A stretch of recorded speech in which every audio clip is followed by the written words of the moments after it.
सभी दोस्तों को जय सिया राम, जय जय राम, जय श्री कृष्णा।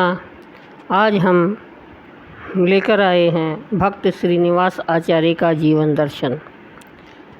ये भक्त श्रीनिवास जी किस भक्त के पुत्र थे और इनका जीवन किस प्रकार बीता। श्री गौरांग देव के अनन्य भक्तों में श्रीनिवास आचार्य भी एक महाभक्त हो गए हैं। यही नहीं, इनका तो जन्म ही गौर भक्ति को लेकर हुआ था। जिन दिनों निवाई पंडित अपनी विद्वता के लिए सारे नवद्वीप में पूज रहे थे, उन्हीं दिनों नवद्वीप से 7-8 मील दूर चाकंदी ग्राम में इनके पिता श्री गंगाधर भट्टाचार्य भी साहित्य और व्याकरण के असाधारण पंडित समझे जाते थे। साथ ही बड़े बड़े उदार पंडित भी देखने में आते हैं। प्रसन्नता की बात तो यह है कि हमारे श्रीनिवास के पिता श्री गंगाधर भट्टाचार्य भी ऐसे ही उदार पंडित थे। जब कभी श्री चैतन्य देव की गुण गरिमा उनके सुनने में आती तो उसी समय गौरांग के प्रति उनके हृदय में आदर भाव जागृत हो उठता। उनकी इच्छा होती कि नवद्वीप पहुंचकर निमाई पंडित के दर्शन करूं, पर उनका यह विचार उनके शिष्यों को पसंद न आता। उनके गुरुदेव किसी पंडित की ख्याति सुनकर उसके दर्शन के लिए दौड़े जाएं, इसमें उन्हें बड़ी हेटी मालूम पड़ती। इसलिए गंगाधर जी भी मन मार कर रह जाते। पर कोई मन मार कर कब तक रह सकता है। चैतन्य चरणों में उनकी प्रीति दिन पे दिन बढ़ती ही जाती थी। इतने में ही उन्हें संवाद मिला कि जब से निमाई पंडित गया से लौट कर आए हैं, तब से सारा संसार पांडित्य भुलाकर भगवत प्रेम में मतवाले हो बैठे हैं और अपने प्रेम भरे श्री हरि कीर्तन के द्वारा सारे नवद्वीप वासियों को भी मतवाला बना रहे हैं। बस अब तो गंगाधर पंडित किसी के भी रोके ना रोक सके और गौर दर्शन के लिए चल पड़े।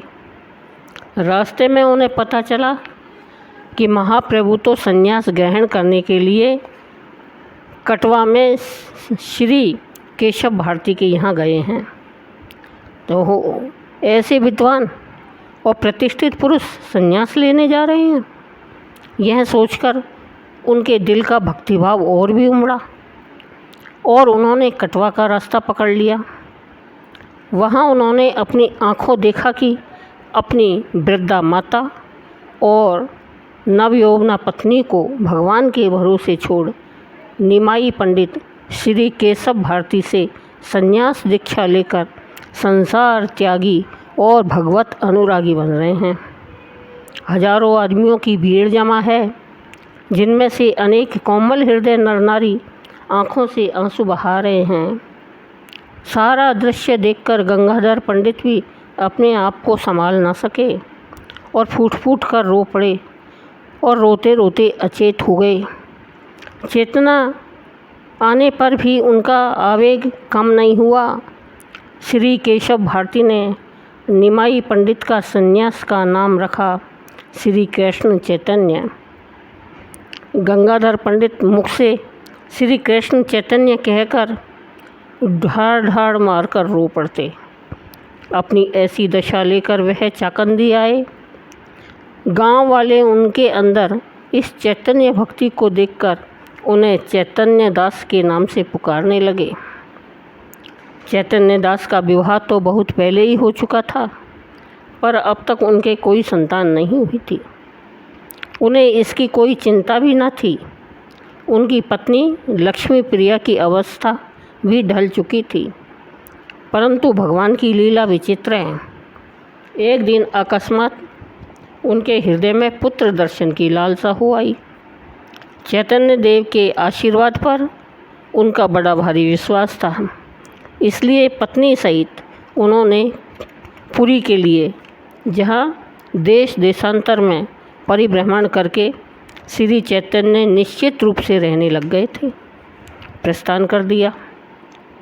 उनका आशीर्वाद लेकर वहाँ से वापस आए और भाग्यवश लक्ष्मी प्रिया के गर्भ भी रह गया। फलतः बैसाखी पूर्णिमा को शुभ मुहूर्त में परम भागवत श्रीनिवास ने जन्म ग्रहण किया और सारे परिवार को आनंद में निमग्न कर दिया। इन्हीं श्रीनिवास महाशय के संबंध में यत्किंचित वर्णन यहाँ किया जाता है। श्रीनिवास महाशय का जीवन माता पिता के आचार विचार का संतान पर प्रभाव पड़ता है और उसमें भी विशेष रूप से माता के आचार विचार का। कहा जाता है अमुक व्यक्ति के अंदर तो माता के दूध के साथ साथ ही अमुक विद्या प्रविष्ट हो चुकी थी। यह सर्वथा सत्य भी है। सर्वप्रथम गुरु का कार्य करने वाली माता ही होती है। श्रीनिवास की माता लक्ष्मी प्रिया बड़ी ही धर्मपरायणा स्त्री थी। वह अपने शिशु को स्तनपान कराती जाती और इसके साथ ही साथ अपने बेटे के कानों में भगवान और उनके भक्तों का गुणानुवाद सुनाती जाती। फल यह हुआ कि पहल बच्चे की तोतली वाणी से और कुछ न निकलकर भगवान और उनके भक्तों के नाम ही निकले। श्री चैतन्य और उनके शिष्यों के नाम सदा उसकी जीभ पर रहते। पिता के मुख से भी श्रीनिवास को रात दिन इसी प्रकार की भक्तिपूर्ण चर्चा सुनने को मिलती। इस कारण आरंभ से ही उनके भगवत भक्ति के संस्कार बन गए। साथ ही योग्य गुरु के द्वारा अल्पकाल में ही उन्होंने खासी विद्या भी प्राप्त कर ली। असाधारण प्रतिभा के कारण कुछ ही वर्षों में श्रीनिवास व्याकरण, न्याय, काव्य, अलंकार आदि के अच्छे पंडित हो गए। क्यों न हो, जब 100 विद्याओं की विद्या भक्ति देवी जन्म से ही उनके हृदय मंदिर में प्रतिष्ठित हो चुकी थी। भक्ति देवी के आ जाने के बाद अन्य समस्त विद्याएं तो उनके पीछे पीछे अपने आप दौड़ी आती हैं। अब तक श्रीनिवास युवावस्था को प्राप्त हो चुके थे और भक्ति उनके हृदय में भली भांति जड़ जमा चुकी थी।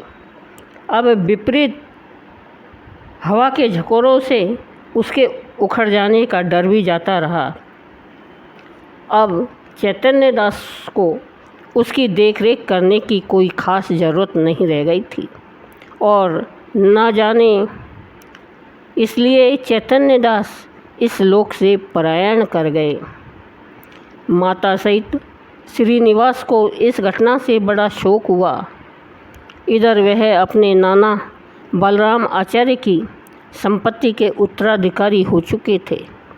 अतः पिता का श्राद्ध आदि संस्कार करके वह माता को लेकर अपने ननिहाल जाजी ग्राम में चले गए और वहीं रहने लगे। जाजी ग्राम वासियों को इन्हें अपने मध्य पाकर बड़ा सुख मिला। एक तो इनमें अगाध पांडित्य और ऊपर से उसमें भगवत भक्ति का संयोग। अब और क्या चाहिए। कहावत है कि सोना और उसमें सुगंध, पर बेचारा सुगंध युक्त सोना विद्या की समानता क्या कर सकता है। वह तो उसके सामने अति तुच्छ पदार्थ है। अतएव श्रेष्ठ वस्तु का बोध कराने मात्र के निमित्त इस तुच्छाति तुच्छ वस्तु की उपमा से भी काम लिया जा सकता है। कहने का मतलब यह है कि जाजी ग्राम की वैष्णव मंडली के बीच यह इस प्रकार शोभायमान हुए जिस प्रकार तारिका मंडली के बीच में चंद्रमा। अब पहले ही बताया जा चुका है कि श्रीनिवास का जन्म ही एक तरह से चैतन्य की भक्ति लेकर हुआ था। अब तो वह एक बार उस पावन मूर्ति का दर्शन करके अपने नेत्रों को तृप्त करने के लिए तरस उठे। कटवा निवासी श्री नरहरि सरकार, जो वैष्णव मंडली में सरकार ठाकुर या साकार ठाकुर के नाम से प्रसिद्ध थे, उनसे तथा अन्य चैतन्य भक्तों से सलाह लेकर उन्होंने पुरी के लिए प्रस्थान किया।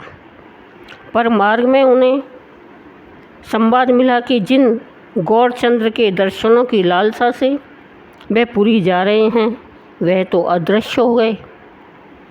यह बुरा संवाद पाते ही वे पछाड़ खाकर जमीन पर गिर पड़े और बेहोश हो गए। एक बार होश में आकर सिर धुन कर विलाप करके बारंबार बेहोश होने लगे। राहगीरों का भी जब उनकी इस दशा का कारण मालूम होता तो वो भी आंसू बहाने लगते। इसी तरह दिन का दिन बीत गया और रात आ गई, पर श्रीनिवास की वेदना शांत नहीं हुई, बल्कि वह ऐसे बढ़ी जैसे रात में फोड़े आदि का कष्ट बढ़ता है।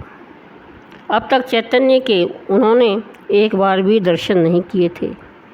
उसके बिना ही उनका गुणगान सुन सुनकर ही संतोष लाभ करते रहे थे, पर अब तो उन्हें ऐसा प्रतीत होने लगा कि चैतन्य चरणों से वंचित होकर जीवन धारण करना ही व्यर्थ है। जब उनकी व्याकुलता बहुत अधिक बढ़ गई तब भगवान ने निद्रा देवी को भेज दिया, जिन्होंने उन्हें अपनी गोद में उठा लिया और श्रीनिवास को नींद आ गई। इसी समय स्वप्न में श्री चैतन्य देव ने दर्शन देकर उनसे कहा, तुम सारा शोक त्याग कर अविलंब पुरी चले जाओ। वहाँ गदाधर आदि भक्तजन तुम्हारी राह देख रहे हैं। आँख खुलने पर श्रीनिवास के व्यथित हृदय को इस स्वप्न से भी बड़ी सांत्वना प्राप्त हुई। सवेरा होते ही वह पुरी के लिए चल पड़े। पुरी पहुँचने पर श्रीनिवास ने देखा कि नगर की ईंट ईंट गौर हरि के वियोग में आंसू बहा रही है। पूछताछ कर गदाधर पंडित के आश्रम में पहुँचे तो देखा कि वे अचेत पड़े हैं और उनकी आँखों से आंसुओं का झरना झर रहा है। श्री चैतन्य देव का नाम लेकर श्रीनिवास उनके चरणों में लौट गए और अपने नेत्रों के आंसुओं के प्रताप से उन्हें भिगोने लगे। चैतन्य देव का नाम कान में पड़ते ही गदाधर पंडित के मृत शरीर में चैतन्य का संचार हुआ। शोक संतृप्त हृदय में शीतलता आ गई। नव शक्ति पाकर निद्रा से जागे हुए व्यक्ति की भांति उठकर बैठ गए और पैर पलटते हुए श्रीनिवास को उठाकर गले से लगा लिया। बोले, भैया तुम कौन हो, कहाँ से आए हो, जिसने अमृत में नाम का उच्चारण करके मुझ मुर्दा पड़े हुए को जिंदा करके उठाकर बैठा दिया। धन्य हो बच्चा, तुम्हारा कल्याण हो। इसके पहले गदाधर पंडित को भी श्रीनिवास के संबंध में एक स्वप्न आदेश हो चुका था, इसलिए ज्यों ही उन्हें मालूम हुआ कि ये वही सज्जन हैं, त्यों ही उनका हृदय आनंद से गदगद हो गया। उन्होंने उन्हें एक बार पुनः उठाकर गले से लगा लिया और कहा, बेटा मुझे महाप्रभु यह आज्ञा कर गए हैं कि मैं तुम्हें तुरंत भागवत पढ़ाऊँ और भागवत समाप्त करके तुम्हारे लिए वृंदावन जाने का आदेश है। श्री गौर की आज्ञा है कि तुम वहाँ जाकर रूप और सनातन के रचे हुए भक्ति शास्त्र का अध्ययन करो और फिर समस्त गौड़ प्रदेश में भक्ति की भागीरथी प्रभावित करो। हाँ बेटा, मुझसे जो भागवत पढ़ने की बात है उसमें कठिनाई यह है कि मेरे पास जो भागवत की पोथी है उसके जहाँ तहाँ कितने ही अक्षर आंसू गिरने से मिट गए हैं। इसलिए एक काम करो, मैं सरकार ठाकुर के नाम एक चिट्ठी लिखे देता हूँ, जिसे लेकर कल प्रातःकाल गौड़ के लिए रवाना हो जाओ। वह तुम्हें भागवत की नई पुस्तक देंगे, जिसे लेकर तुम जल्दी से जल्दी यहाँ आ जाओ।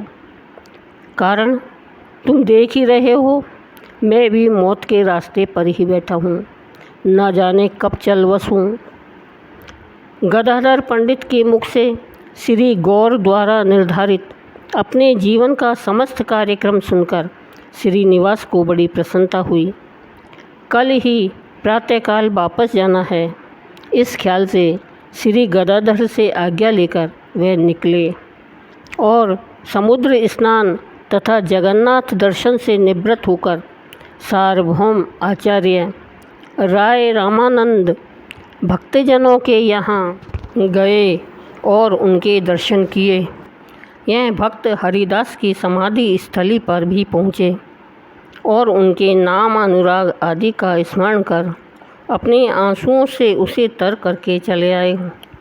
दूसरे दिन प्रातःकाल उठे और गदाधर पंडित के चरणों में मस्तक झुकाकर गौड़ के लिए चल पड़े और यथा समय श्रीखंड नामक स्थान में सरकार ठाकुर के पास पहुँचे और उन्हें गदाधर पंडित की चिट्ठी दी। बतलाया, श्री गौर के बिना श्री क्षेत्र कैसा श्रीहीन हो गया है।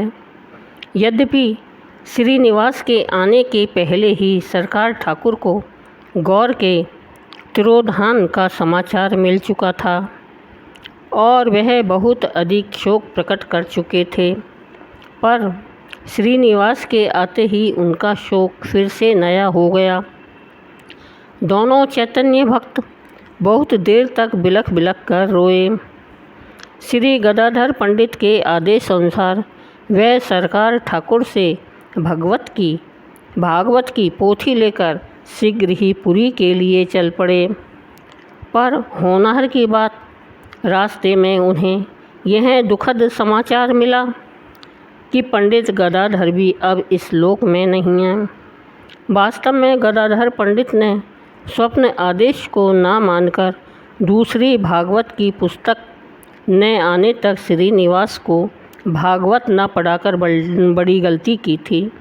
उनका मृत्युकाल समीप था, इसी से तुरंत पढ़ाने का आदेश था, परंतु गदाधर की मृत्यु के समाचार ने उन्हें जर्जर कर दिया। हृदय टूक टूक हो गया, आँखों से जल की धारा बह निकली। सारे शरीर को शोक ने ऐसे ग्रस लिया जैसे चंद्रमा या सूर्य को राहु ग्रसता है। खैर येन केन प्रकारेण अपने आप को संभाला, पर अब पुरी की ओर पैर नहीं बढ़े। पैर बढ़ाना व्यर्थ भी था, अतः वह गौड़ को वापस लौटे। पर ठीक ठिकाने पहुंचने के पूर्व रास्ते में उन्हें खबर मिली कि श्री गौर के परम अंतरंग श्री नित्यानंद तथा श्री आदित्याचार्य भी इस नश्वर शरीर को त्याग कर श्री गौर के ही चरणों में जा विराजे हैं। बस अब तो श्रीनिवास की रही सही हिम्मत भी टूट गई। एक एक करके उनके सारे अवलंब उनसे अलग कर दिए गए। सिर पर टूटकर गिरे हुए इस शोक के पहाड़ से वह चूर चूर हो गए। ज़मीन में लोटपोट होकर लगे छाती पीटने और सिर के बाल नोचने। महापुरुषों का वियोग ऐसा ही दुखदाई होता है। इसी प्रकार रोते धोते रात बीत गई। सवेरा होते ही वह गौड़ की ओर चले। श्रीखंड में पहुंचने पर उन्होंने सारा हाल रो रो कर सरकार ठाकुर से कहा। सरकार ठाकुर भी कलेजे पर पत्थर रखे सारी गाथा सुनते जा रहे हैं और बहते हुए आंसुओं को पोंछते जाते थे। गौरांग के बाद एक एक करके उनके सब पार्षद भी विदा होते जाते हैं। इस बात का ध्यान करके दोनों भक्तों ने खूब आंसू बहाए। इसके बाद कुछ दिन सरकार ठाकुर के यहाँ ही बिताकर जी हल्का होने पर श्रीनिवास श्री गौरांग की जन्मभूमि तथा लीला भूमियों का दर्शन करने को निकले। जब वह नवद्वीप में पहुँचे तब उन्हें मालूम हुआ कि गौरांग के संन्यास लेने के बाद से उनकी धर्मपत्नी श्री विष्णुप्रिया कठोर ब्रह्मचर्य व्रत में निरत है। वे किसी पुरुष का मुंह तक नहीं देखती, सारे दिन हरि नाम का जप करती रहती हैं और सूर्यास्त के बाद थोड़े से चावल बनाकर अपने इष्ट देव को अर्पण करके पा लेती हैं। उनके दर्शन की इन्हें बड़ी लालसा हुई। उधर श्री विष्णुप्रिया को इनके नवद्वीप आने के पहले ही यह स्वप्न हुआ था मानो श्री गौरांग देव पधारे हैं और श्रीनिवास की गुणावली का बखान कर उनके नवद्वीप आगमन की सूचना दे रहे हैं। इसलिए ज्यों ही इन्हें इनके आने का संवाद मिला, उन्होंने इन्हें बुला भेजा। उन्होंने उनकी सेवा में पहुंचकर साष्टांग प्रणाम कर उनका आशीर्वाद प्राप्त किया। फिर कई दिन नवद्वीप में वास करके श्री विष्णुप्रिया की आज्ञा से श्री अद्वैताचार्य की निवास भूमि शांतिपुर और श्री नित्यानंद के प्रचार क्षेत्र खड़दहल को भी देखने गए। फिर खानाकुल कृष्णनगर में श्री अभिराम गोस्वामी के घर पहुँचे। उन्होंने इनका भलीभांति आतिथ्य सत्कार करके इनसे कहा, श्रीनिवास, तुम शीघ्र वृंदावन पहुंचकर गोपाल भट्ट से दीक्षा लो। वहाँ रूप सनातन और रघुनाथ दास के दर्शन करो। इसके बाद श्री चैतन्य कृपा करके तुम्हारे द्वारा अपना कार्य करा लेंगे। उनकी दया से तुम्हारे द्वारा गौड़ प्रदेश में भक्ति की धारा बह निकलेगी। इसके बाद श्रीनिवास माता से अनुमति लेकर वृंदावन को चल पड़े और कटवा, जहाँ महाप्रभु ने संन्यास ग्रहण किया था, नित्यानंद की जन्मभूमि, एक चक्रा, गया, प्रयाग और अयोध्या आदि पुण्य स्थानों के दर्शन करते हुए मथुरा पहुँच गए। वहाँ उन्हें बुरा संवाद मिला कि सनातन गोस्वामी श्री प्रयाण कर चुके हैं। उनका यह घाव अभी ज्यों का त्यों बना हुआ था। इतने में ही वृंदावन पहुँचते पहुँचते उन्हें यह भी शोक समाचार प्राप्त हुआ कि श्री रघुनाथ और रूप गोस्वामी भी परलोक सिधार गए हैं। इसी प्रकार लगातार एक के बाद एक चोट खाते खाते उनका हृदय बिल्कुल जर्जर हो गया था। बुद्धि काम नहीं देती थी। भगवान की क्या लीला है समझ में नहीं आ रही थी। जैसे तैसे गिरते पड़ते वृंदावन में श्री जीव गोस्वामी के आश्रम में पहुँचे। श्री जीव गोस्वामी इन्हें देखकर बड़े प्रसन्न हुए। उन्होंने कहा, कल रात को मुझे तुम्हारे आगमन का स्वप्न हुआ है। इसके बाद वह इन्हें गोपाल भट्ट के यहाँ ले गए। आओ भाई, भले आए, मैं तो तुम्हारी बाट ही देख रहा था, कहकर गोपाल भट्ट ने श्री चैतन्य के हाथ का लिखा एक पत्र इन्हें थमाते हुए कहा, इसमें महाप्रभु ने तुम्हारे संबंध में बहुत कुछ लिखा है। अपने संबंध में श्री चैतन्य के कर कमलों से अंकित अक्षर देखते ही श्रीनिवास भाव निमग्न होकर जमीन पर गिर पड़े। सचेत होने पर जीव गोस्वामी इन्हें अपने आश्रम में ले गए। इसके बाद में निश्चित ही शुभ मुहूर्त में गोपाल भट्ट के हाथों श्रीनिवास का दीक्षा संस्कार हुआ। अनंतर जीव गोस्वामी के निकट इनका वैष्णव ग्रंथों का अध्ययन हुआ। श्री गौर ने श्रीनिवास के संबंध में जो भविष्यवाणी की थी, इससे जीव गोस्वामी को यह विश्वास तो पहले ही हो चुका था कि यह कोई साधारण पुरुष नहीं होंगे, पर अध्ययन काल में जब उन्हें इनकी अद्भुत प्रतिभा के दर्शन हुए, तब तो उनके विश्वास का आधार और भी मजबूत हो गया। उन्होंने भक्त मंडली के सामने श्रीनिवास के संबंध में बोलते हुए कहा, हम लोगों के सर्वस्व श्री गौरांग देव अपनी लीला संवरण कर गए। उनके पीछे पीछे एक एक करके उनके सब पार्षद नित्यानंद, आदित्याचार्य और गदाधर पंडित आदि सभी प्रयाण कर गए। श्री रूप सनातन तथा रघुनाथ दास जैसे भक्त शिरोमणि भी आज हमारे बीच में नहीं हैं। हम हतप्रभ हो गए हैं और बंगाल में तो अब एक तरह से सन्नाटा ही छा गया है। इसलिए इस बात की बड़ी ज़रूरत है कि उस तुषारग्रस्त प्रदेश में भगवत तत्व का प्रकाश फैले, परंतु कार्य महान है, इसलिए किन्हीं महान पुरुष से ही इसका होना संभव है।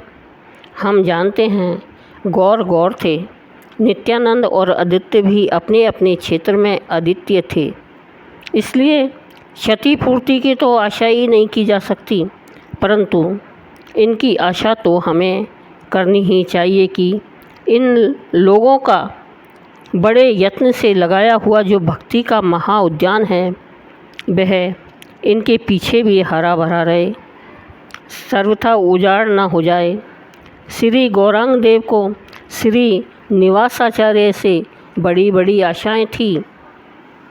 इसके प्रमाण स्वरूप उनके करकमलों से लिखा हुआ एक पत्र मेरे पास मौजूद है। निश्चय ही श्री निवासाचार्य असाधारण पुरुष हैं। इनके अंदर अद्भुत प्रतिभा है, पांडित्य की तो कसर ही नहीं है, भक्ति भाव का तो पूछना ही क्या है। श्री चैतन्य देव का आदेश और अपनी आँखों देखे इनके गुण सबका विचार करने के बाद में मैंने यह निश्चय किया है कि यदि आप सर्व महानुभावों की सम्मति हो तो इन्हें श्री रूप सनातन विरचित तथा अनन्याय भक्ति ग्रंथों से संपन्न करके गौड़ के लिए रवाना कर दूँ। इनके साथ साथ नरोत्तम और श्यामानंद को भी भेजना अच्छा होगा। वे लोग इनके घनिष्ठ मित्र हैं, इसलिए कार्य क्षेत्र में अच्छे सहयोगी सिद्ध होंगे। समस्त उपस्थित मंडली ने बड़े हर्ष के साथ इस प्रस्ताव का अनुमोदन किया और यात्रा का विचार निश्चित हो जाने पर चुन चुनकर उपयोगी ग्रंथ इकट्ठे किए गए और फिर उन्हें बड़े यत्न से मोमजामे में लपेटकर एक मजबूत से संदूक में बंद किया गया।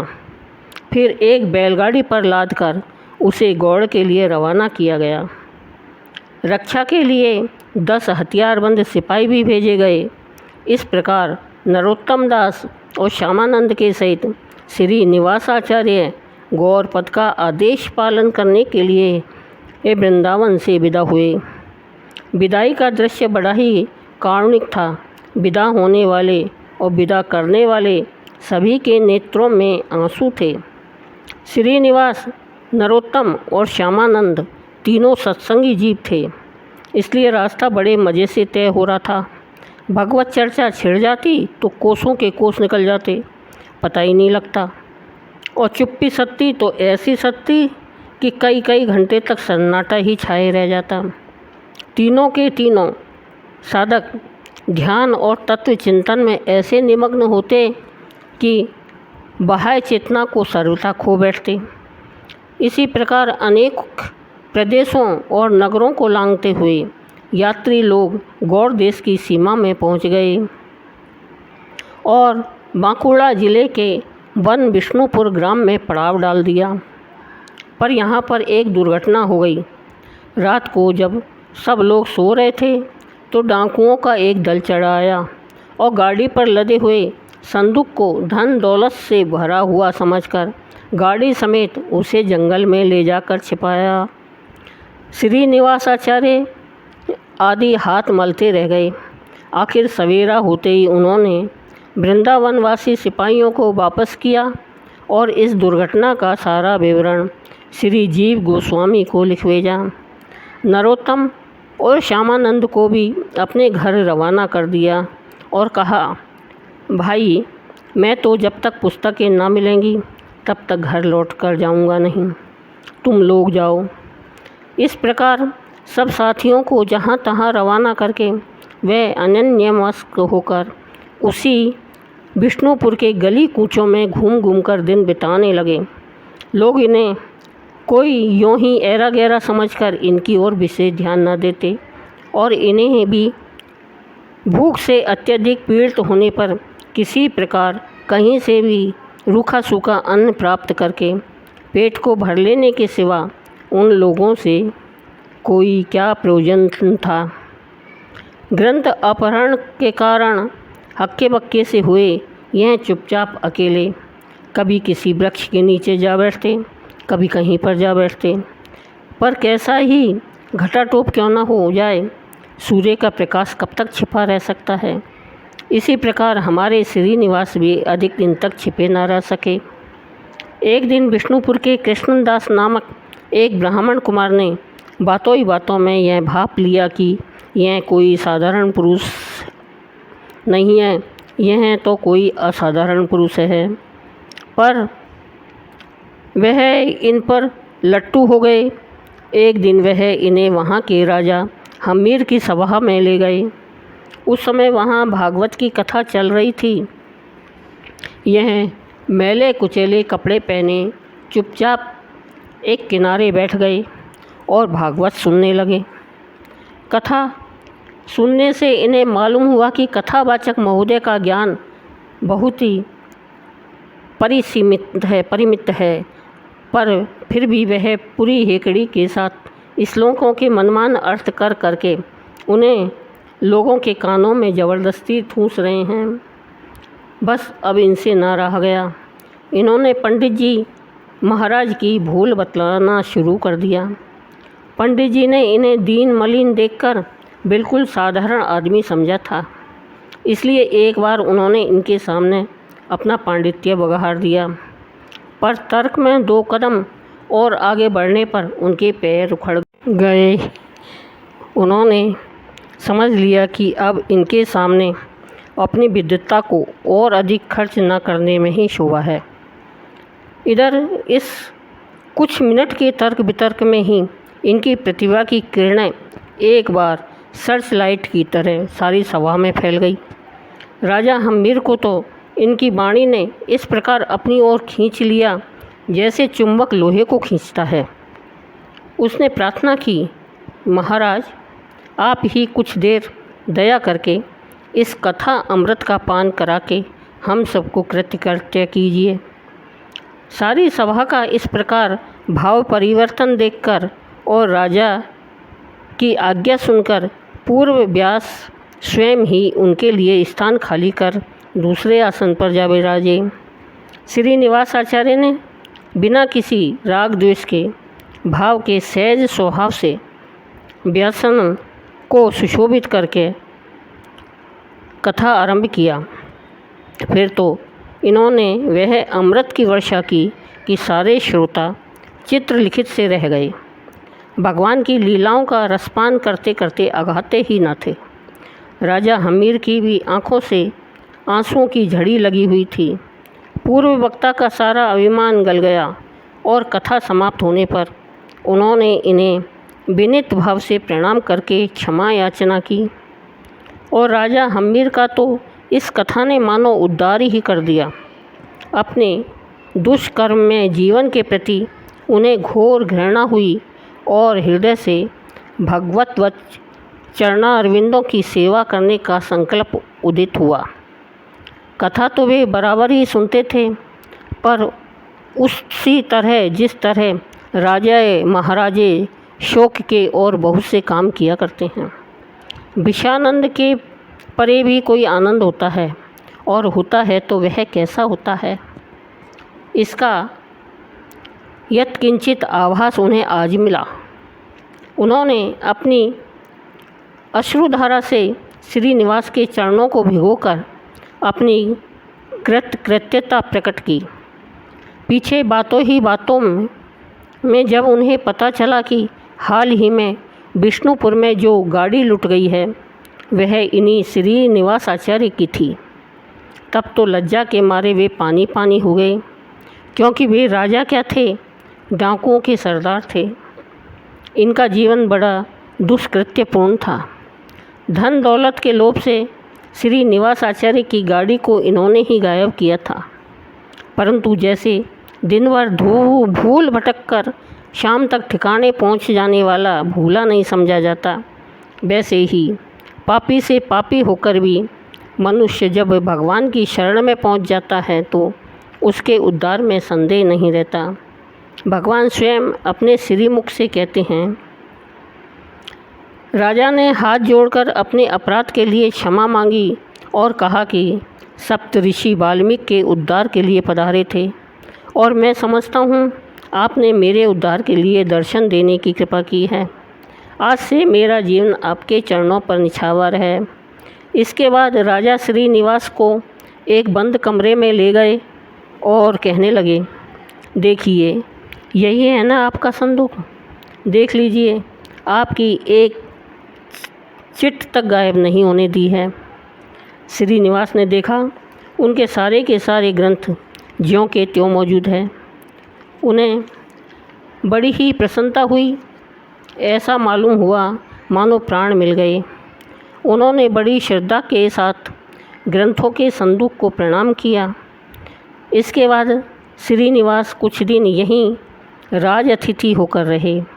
राजा ने उनके लिए स्वतंत्र स्थान की व्यवस्था कर दी और सदा वहीं उनकी सेवा में उपस्थित होकर भागवत सुना करते। श्रीनिवासाचार्य से उन्होंने मंत्र दीक्षा भी ग्रहण कर ली। वन विष्णुपुर से चलकर श्रीनिवास जाजीग्राम पहुँचे।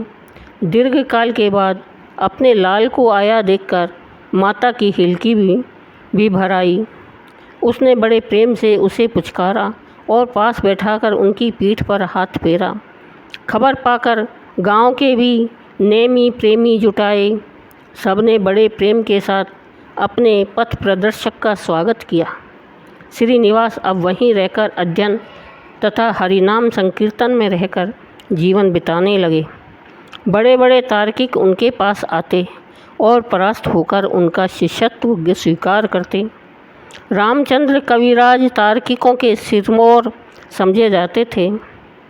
यह भी पूरे जोश खरोश में भरकर आचार्य के पास वाद विवाद करने आए। डट का शास्त्रार्थ हुआ, परंतु अध्यात्म प्रकाश के तो दूर से दर्शन होते ही तर्क बुद्धि की आँख में चकाचौंध छा जाती है। अतः उससे युक्त आचार्य के सामने रामचंद्र विवाद में कैसे ठहर सकते थे। इसके सिवा श्रीनिवास पांडित्य में भी 19 नहीं थे। जिन युक्तियों को रामचंद्र कविराज सर्वथा अखंडनीय समझकर उपस्थित करते थे, उन्हें आचार्य हंसते हंसते ही उड़ा डालते थे। और विशेषता यह थी कि उनकी वाणी संहार का कार्य भी ऐसे हित चिंतक के साथ कर रही थी जैसे डॉक्टर घाव की चीर फाड़ करता है। वह कविराज की भूल इस प्रकार सुझाते जिस प्रकार परम कारुणिक गुरुजन अपने शिष्य की भूलों को सुझाया करते हैं। फलतः रामचंद्र कविराज ने अपना सारा अभिमान त्याग कर श्री आचार्य के चरणों को प्रणाम किया और उनका शिष्यत्व भी अंगीकार किया। घोर तार्किक रामचंद्र के भक्ति पथ के पथिक बनते ही मानो तार्किकों का गढ़ टूट गया। अनेक दिग्गज विद्वानों ने के पंक्ति के झंडे के नीचे आ जाने से गौड़ के गांव-गांव और घर घर में भगवान नाम का घोष सुनाई देने लगा।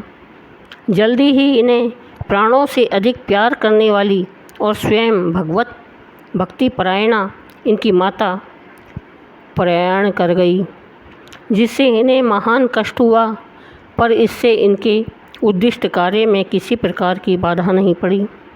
आगे चलकर सरकार ठाकुर तथा इनके गुरुदेव ने विशेष आग्रह करके इनका विवाह भी करा दिया, पर गृहस्थ जीवन बिताते हुए भी इनका भक्ति प्रचार का कार्य पूर्ववत जारी रहा। वृंदावन से आने के बाद यह 2 बार पुनः उस पुण्य भूमि का दर्शन करने गए थे, पर वहाँ जाने पर दीक्षा गुरु श्री गोपाल भट्ट के दर्शन इन्हें प्राप्त नहीं हो सके। वह तो इनके जाने के पूर्व ही इस लोक से प्रस्थान कर चुके थे और दूसरी बार तो वहाँ जाकर यह स्वयं भी वापस नहीं लौटे। अब उनका कार्य समाप्त हो चुका था, इसलिए अपना अंतिम जीवन श्री वृंदावन धाम में ही बिताने की इनकी साधना थी। श्री वृंदावन बिहारी की अनुकंपा से उस पवित्र क्षेत्र में ही हरि नाम लेते लेते इन्होंने अपनी अंतिम घड़ी व्यतीत की। श्रीनिवास के पिता चैतन्य दास को श्री चैतन्य देव ने यह आशीर्वाद दिया था कि तुम्हारे जो पुत्र होगा उसके अंदर मेरा प्रकाश रहेगा। चैतन्य का वह चैतन्य में प्रकाश असंख्य अंधकारपूर्ण हृदयों को प्रकाशित करके अंत में समस्त विश्व को व्याप्त करने वाले महाप्रकाश में जा मिला। बोलो भक्त और भगवान की जय।